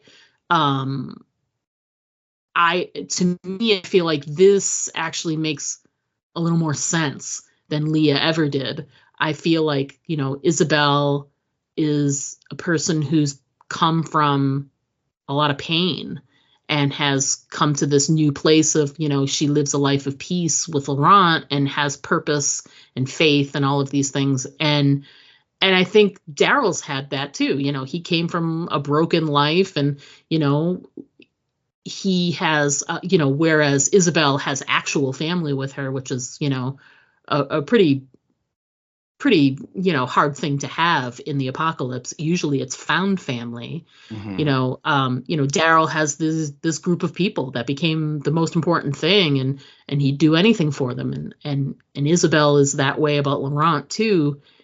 And I think in that moment, when she said that they'll go with them, it was just this moment of, really, expressing her love. And I think he saw that, accepted it, realized what it was, and acted on it. And then just said, like, give me some sugar, baby. Yeah. And I think it was totally natural.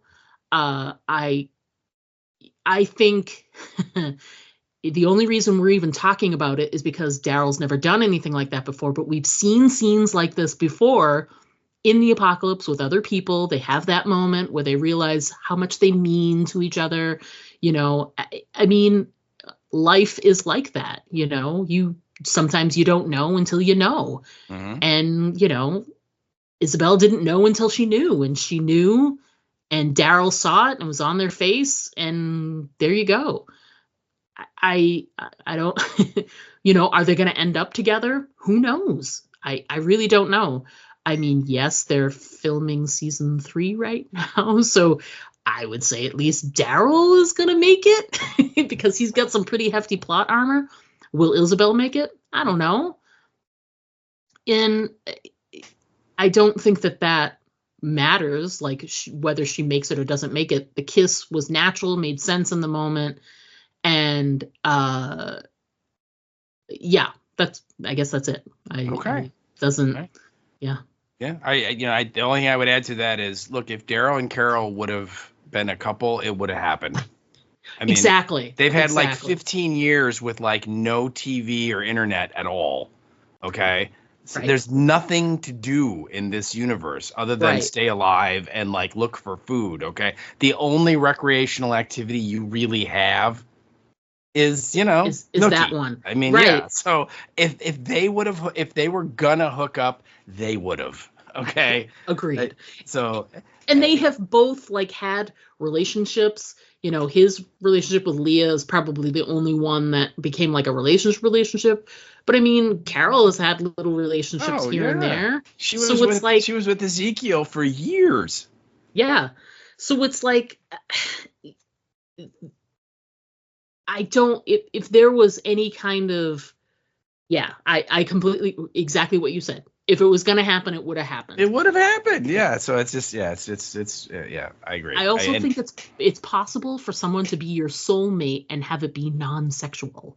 Someone could be your soulmate and someone that you're meant to spend a lot of your life and a lot of your time with. And it can be, platonic. Mm-hmm. I think a platonic soulmate is absolute. I mean, look at Daryl and Rick. They're pretty much like, they are brothers, mm-hmm. and I feel the same way about Carol and Daryl. I think that they have a bond.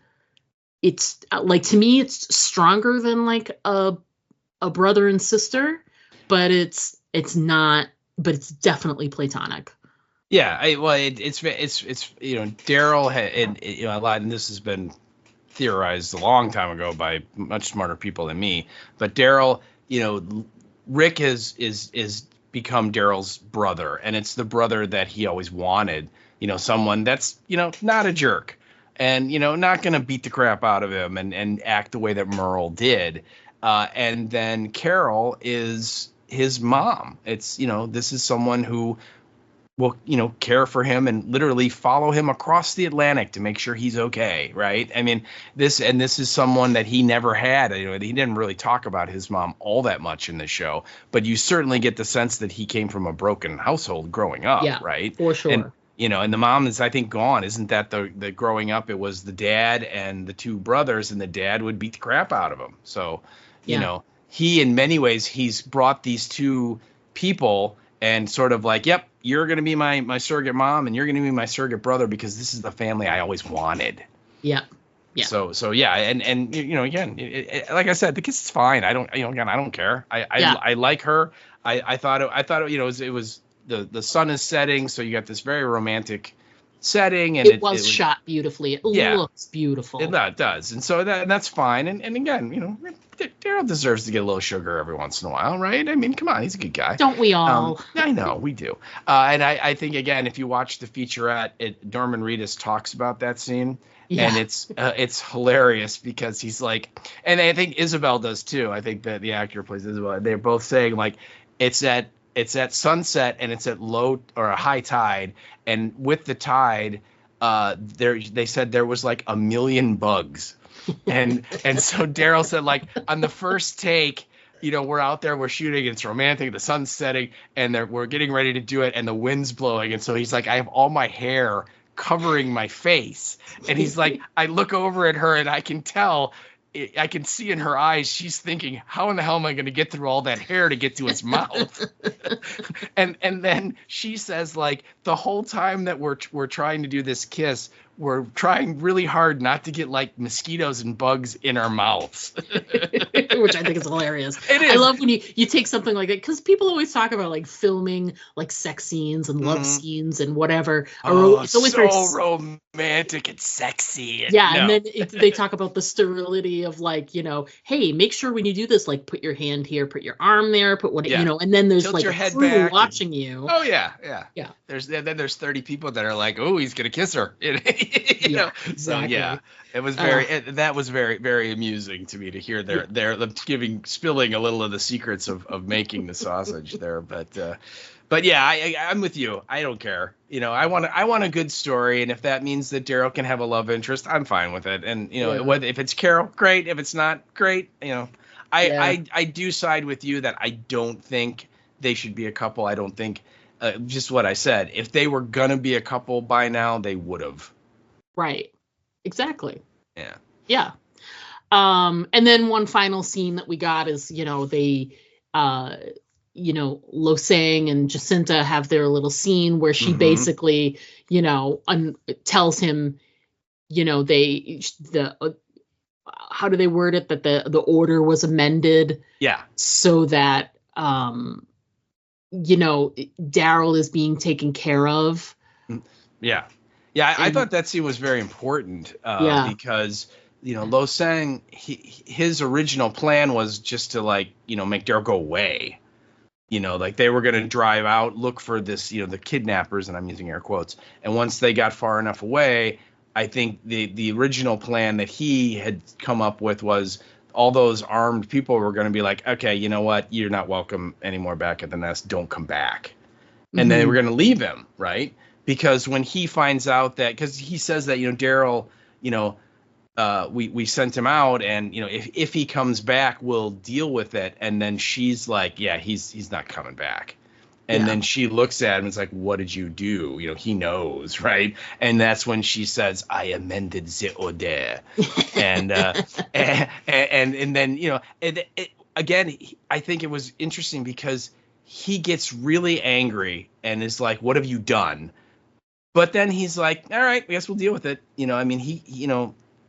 When his original idea wasn't to kill Daryl, but now Daryl's going to think that was his original idea. You know what I mean? It's like, he is in supporting her decision rather than being like, that's not what I wanted to do. You had no right to do that.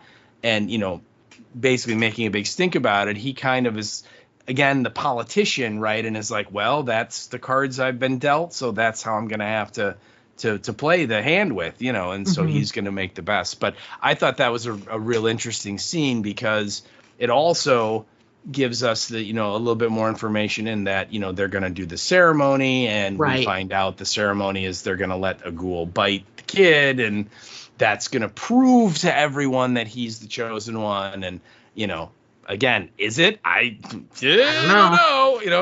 I hope so. I'm scared for him. Unless Laurent is somehow related to Alicia Clark, I don't think so, but we'll see.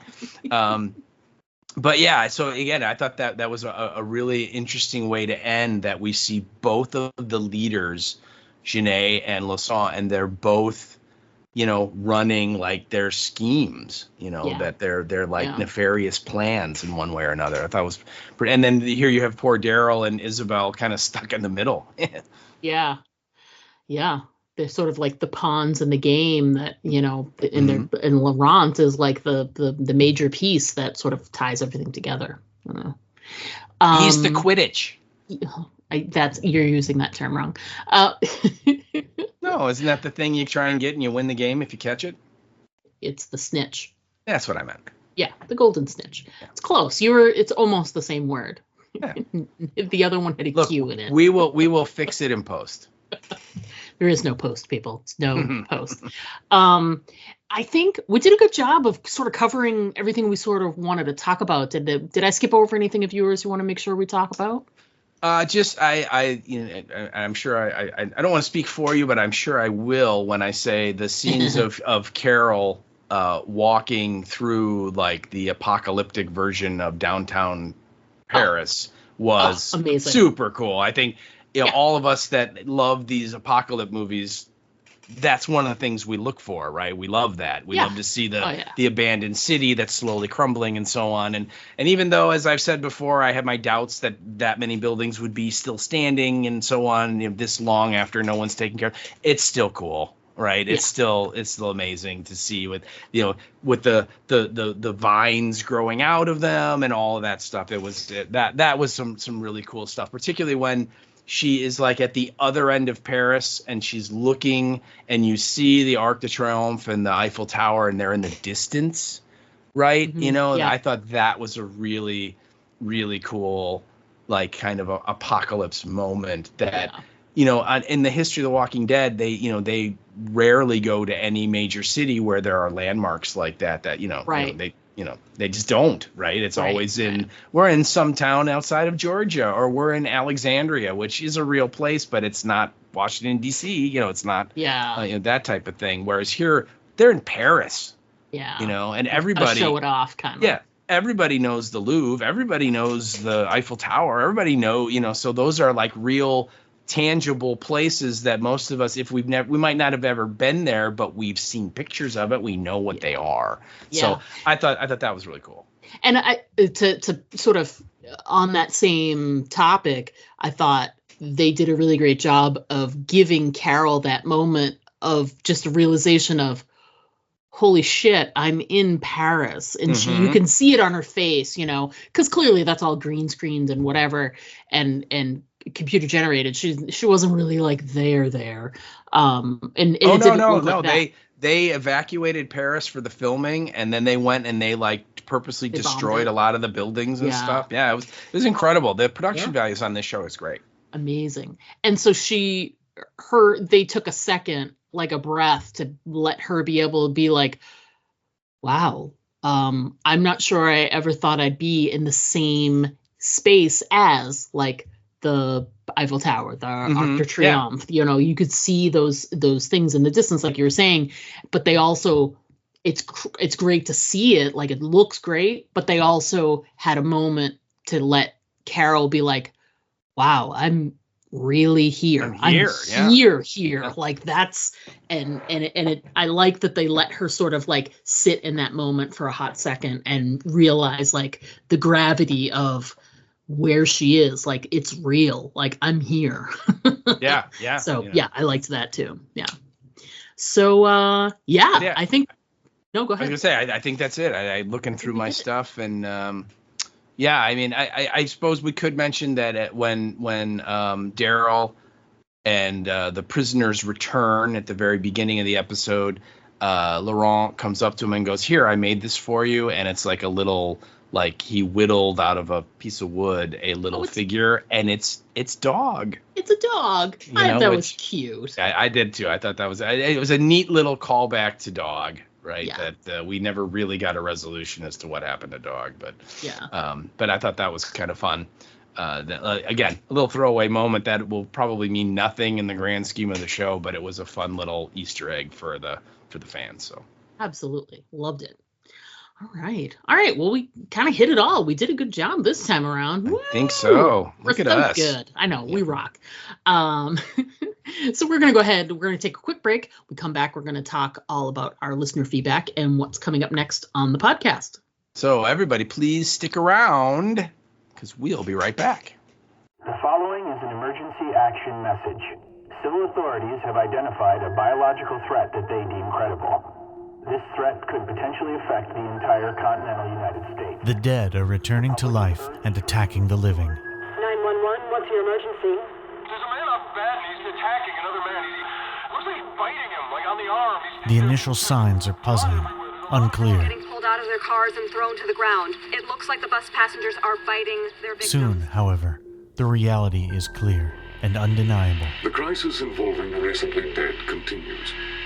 Parliament today passed a law that requires all bodies of the recently deceased to be registered and turned Toxic over. Bag Productions has captured the sounds of the zombie apocalypse and brought them to your gaming table.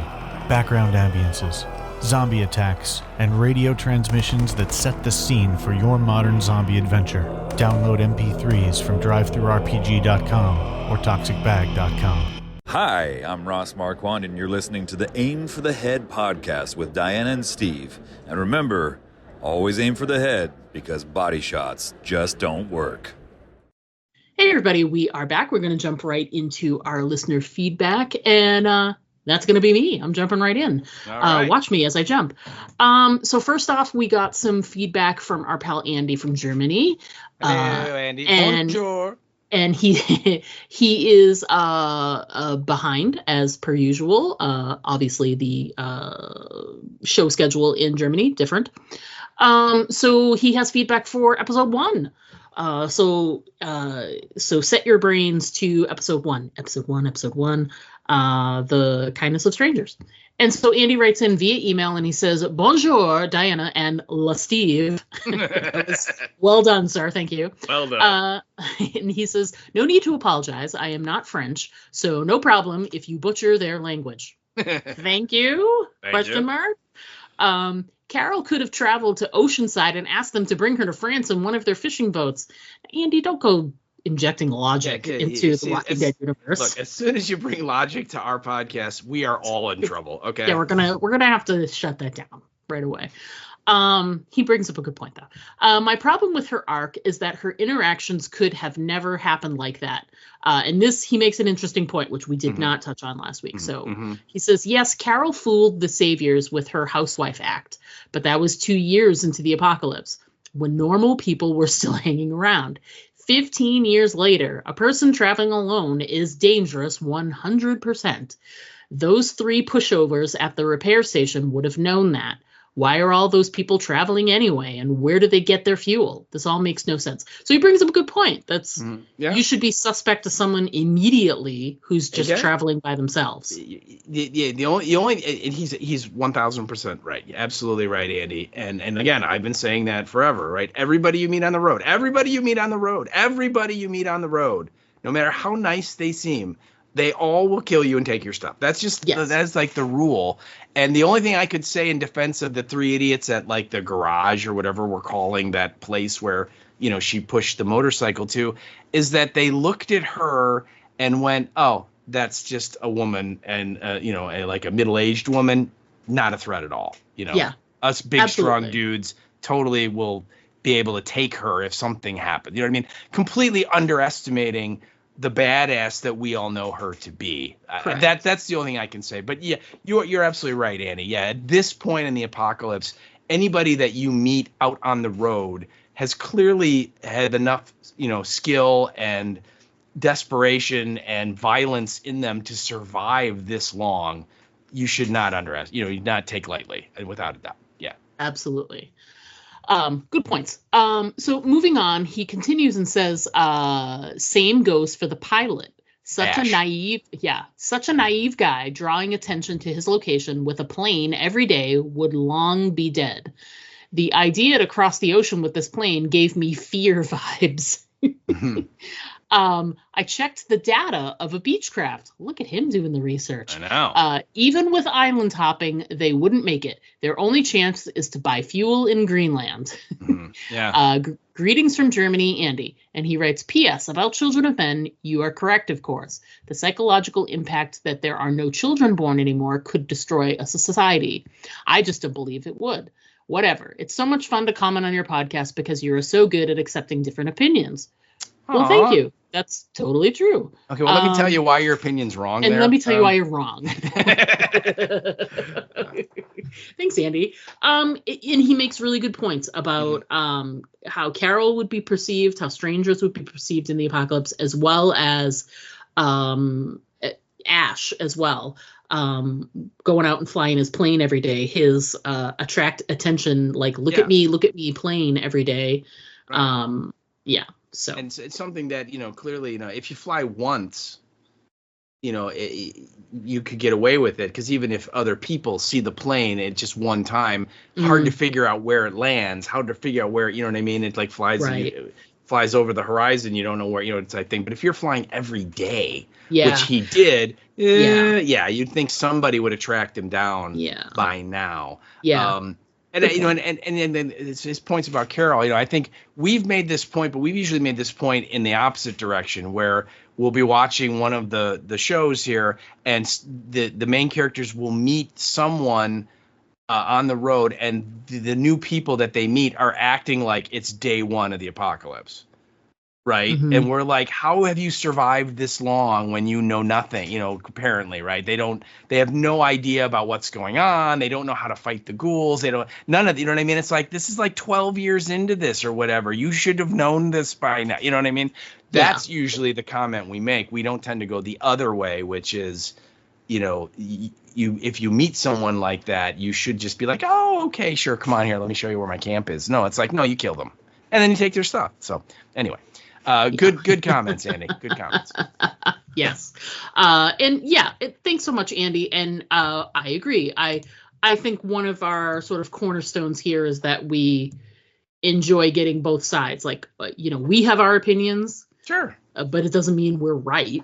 It's just how we felt about, the movie we watched, the episode we watched. So even if you think your opinion will be an unpopular one, folks, write in anyway and tell us what you thought of something, because clearly we'll just go ahead and read it when we record, because we'll tell it, we'll say anything. So there you go. And again, like you said, it's art. It's gonna affect everybody differently, and it should. And so stuff that I'll be like, oh my God, this is the greatest line I've ever heard, and I'm sure that more than one, probably a lot of our listeners are like, yeah, that line didn't do anything for me. So I get it, and that's what's so great about it, because there's always going to be something that appeals to you for whatever reason, how you were raised, your upbringing, your education, your genetics, whatever, and it's going to mean nothing to anyone else, but it's still valid, and that's the cool thing about it. So. Yeah. And Andy, as far as the Beechcraft goes, the only defense that I would give the showrunner and the writers is they kind of made a point of that they stocked the plane with cans of fuel. Yeah. With the idea that they were going to fly and then land, and then he would go out and fill up the tank and then, take off and fly. So again, you're right. The statistics of that kind of an airplane, it couldn't, the only way it could fly that many miles is stopping and refueling a lot. And I kind of rolled my eyes when this was the plan, when they first did it last week, but again, what they had to get her there somewhere, and they had to get her there somehow quickly. So this is just as fine. You just got to go with it, right? Yeah, just gotta accept it for what it is, pretty much. But thanks for writing in anyway, Andy. We love putting your opinions in the podcast. Absolutely. And how you felt about it. Absolutely. So, all right. Thanks. Well. Moving on now, all the feedback now is for this week's episode, so episode Correct. 2, and we continue at the international desk with our pal Bev, too, from Devon, from the jolly old England, the United Kingdom, if you will. And she sent this via the email, and she says, "Hi, guys. I hope you both had a great week. This seemed like a much better episode. Both sides of the story felt fuller. Although saying that the Carol parts of the episode set in Greenland were a bit more on the silly side, Carol is so cunning and clever, it seemed out of character for her to put herself so easily in danger. Poor Ash, though. I feel more and more sorry for him as the episodes go on. I imagine that Carol will be back to her devious self as she works her way through Janae's headquarters next week. Yes, I agree. Yes. Probably. On to the Daryl side of things. This was far more fleshed out than last week's episode. As was hinted at last week, our supposed good guys are a few gherkins short of a sandwich. Yes. I'm totally using that phrase. I like that. That's a good saying. She continues and says, double-crossing our hero, getting ready to potentially sacrifice a child for their beliefs. They are more of a cult than they are freedom fighters. They even have a second in command that's far more unhinged and waiting for their chance to take over, like you tend to get with this sort of thing. Mm-hmm. Yeah, I keep waiting for, Jacinta to kind of decide that they don't really need Losan anymore, right? Don't you kind of think that's coming? Yeah. As a decision she's going to make. So Bev goes on and says, after the reveal of the cult's plans, I don't have much hope for Isabel and Laurent making it to the end of the season alive, especially now that Daryl has made out with Isabel. Okay, cool your jets there, Bev, all right? They got one little peck, all right? There was no second base here at all, okay? But she goes on to say, something tells me that a smooch from poor old Daryl is a kiss of death. Probably. Probably. I mean, let's be honest. Let's be honest, right? It didn't work out for Leah that well, did it? You go, all in all, this was a much better episode than last week's. If it keeps on this trajectory, we're in for a corker of a second season. Looking forward to hearing your thoughts, Bev, in still stormy Devon. And yes, I love your use of the word corker. That's awesome. And usually when people have a moment of happiness in the Walking Dead universe, the next moment they have is they're, being torn apart in a revolving door. So I think it does not look all that promising for Isabel, but we'll have to see. Yeah. Thanks for writing in, though, Bev. We love hearing from you. Absolutely. Yeah. All right. Next up, we got some feedback via the Facebooks. First up, we've got some feedback from our pal Teresa Harper. Teresa, thanks for writing in again. Hey, Teresa. Teresa's thoughts on episode 2. She says, I loved it. That's capital letters, people. The two ladies waiting to repopulate the earth. Wow. Just wow. The look on Carol's face when Ash shot Hannah, I believe that's her name anyways. Carol had that look that we've seen before, right before she loses it. Daryl kissing Isabel. I screamed. They have such chemistry, in my humble opinion. I think so too. I love this episode and I can't wait for the next one. Mm-hmm. Me too, Teresa. They're sort of they're ramping it up, man. They are. They ended strong. and I gotta say, when Una revealed, her nefarious plan to save the Earth by repopulating with Ash, my first thought was like, why don't I ever get to go to those places? But I mean, you can if you want to. But I can't afford it. It's too expensive. But yeah, that's wonderful feedback. Thank you for writing it in. It was amazing, Teresa. So thanks, Teresa. All right, moving along. We had next piece came again also via the Facebook, and this is from our pal Erica Price. Hey, Erica. What's going on, Erica? How are you? She starts off by saying "Good day," and she goes, and then she continues by saying "Aim for the headers." Although she said AFTHers, but either way, I like it. Yeah, it all works. She goes, cooled, mummified peat bog walkers in Greenland. I agree. Yeah. I really like the changes to the opening credits, showing Carol and Daryl walking together there at the end. Since we only have 6 episodes, I'm loving the fast pace. Isabel has it so hard for Daryl. Wow. Those researchers have a real look at the flowers vibe going on, and there goes Carol handing over her crossbow. Listen to the score behind the scene between Yoon and Ash. It's a slowly building crescendo note that sounds like a siren. It's so well done and really builds the tension. How did Ash reach the flare gun in the floorboard if he's chained to the engine? And then she goes, oh my God, they're kissing. And she finishes off by saying, Viva la France, indeed. Ha ha! Wee wee. So yeah, great, very funny. And you're right. How did he reach the flare gun? I don't know. I think we all, as soon as we saw him, and there was like the deliberate close up of him putting it there, we knew it was gonna come back into play somehow, right? So yeah, totally. And like I said, it took me to the second viewing before I realized that she had chained him to the engine somehow, and left him there. So it's like, okay, now I'm starting to understand why he, didn't come and try and save Carol and all that stuff. So, but anyway, whether he could reach it or not, I don't think we'll ever know. Yeah, we don't know. Thanks for writing in though, Erica. We love hearing from you. Absolutely. Yeah. All right. Next up, our last little bit of feedback is a very little bit of feedback from our Facebook friend, Karen, not Lauren Cohen. Karen writes in. Karen writes in and says very quickly, I feel like I'm too late, but my only comment is Daryl kissed Isabel, which means now she has to die? Yeah, normally, right? That's what happens. You might be onto something here, Karen. I mean, maybe she doesn't die, but maybe she finds a really big, device that she can put a bunch of flares in, or bottle rockets, and then just shoot them at the nest.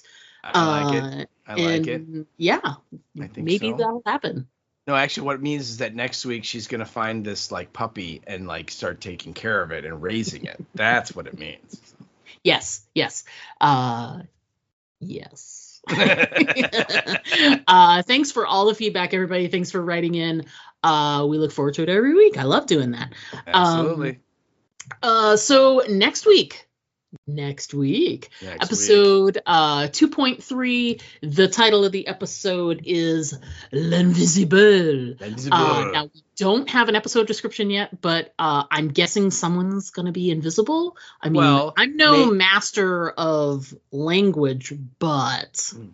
Yeah, maybe. Did you think about this? Maybe the description itself is invisible.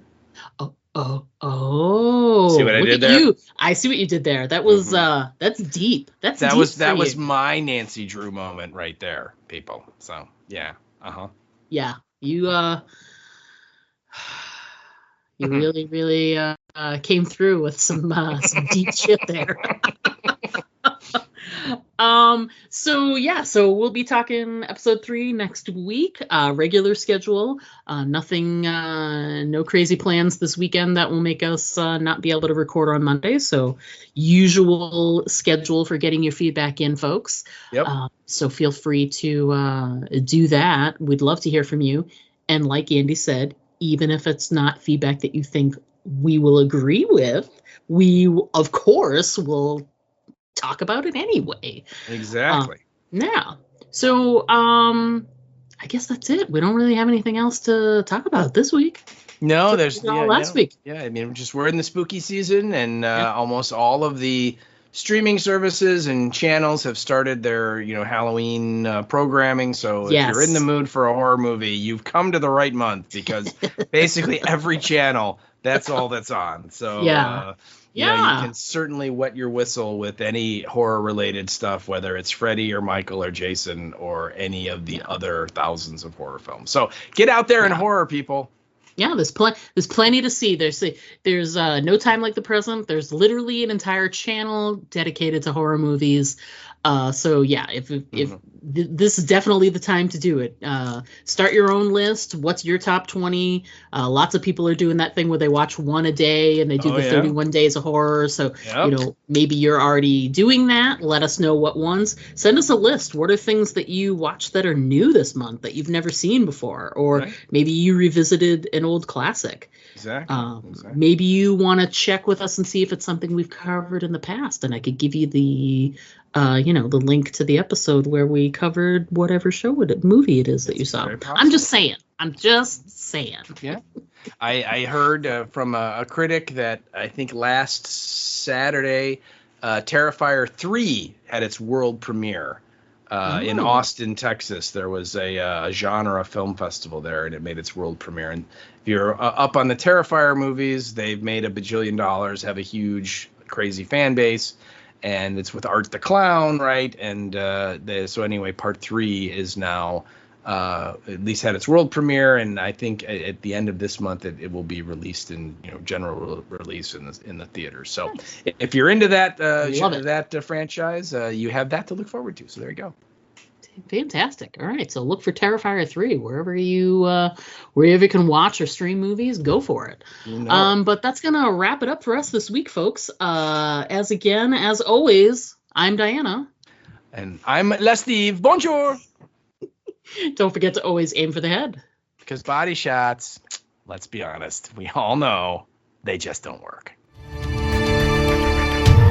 To send us an email, write us at aimfortheheadpodcast@gmail.com. And our Twitter handle is @AFTHpodcast. Pictures and video are always welcome at our Instagram account, Aim for the Head Podcast, all one word. But the best way to keep in touch with us is to just like our Facebook page to get all of our updates in your feed.